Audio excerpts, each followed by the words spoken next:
ശ്രീരാഘവം ദശരഥാത്മജമപ്രമേയം സീതാപതിം രഘൂലന്വേരത്നദീപം അജാനുബാഹുമരവിന്ദദളായതാക്ഷം രാമം നിശാചരവിനാശകരം നമാമി.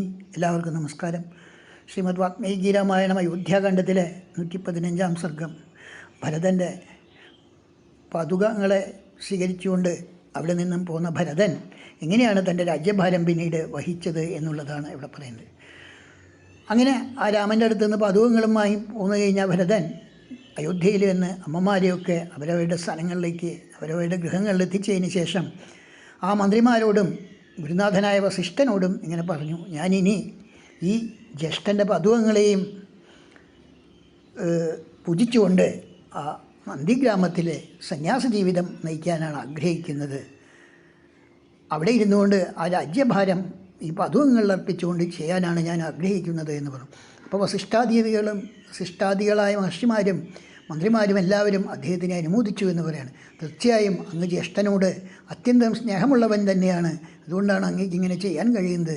ഞങ്ങളെല്ലാവരും അങ്ങയെ അനുമോദിക്കുന്നു, അഭിനന്ദിക്കുന്നു എന്ന് പറഞ്ഞു. അതിനുശേഷം ആ ഭരതകുമാരൻ അവിടെ നിന്ന് ആ പാതുകങ്ങളും ശിരസിൽ വെച്ചുകൊണ്ട് തേരിൽ കയറി ശത്രുഘ്നനോടും കൂടി അവിടെ നിന്ന് നന്ദിഗ്രാമത്തിലേക്ക് യാത്ര പുറപ്പെടാൻ ആരംഭിച്ചു എന്ന് പറയുന്നത്.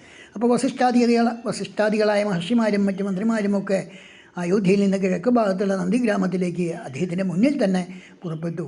ചതുരംഗസേനയൊന്നും വരണ്ട എന്ന് അദ്ദേഹം നിർദ്ദേശിച്ചെങ്കിലും അവരും അദ്ദേഹത്തിൻ്റെ കൂടെ ആ നന്ദിഗ്രാമത്തിലേക്ക് പുറപ്പെട്ടു എന്ന് പറയുകയാണ്.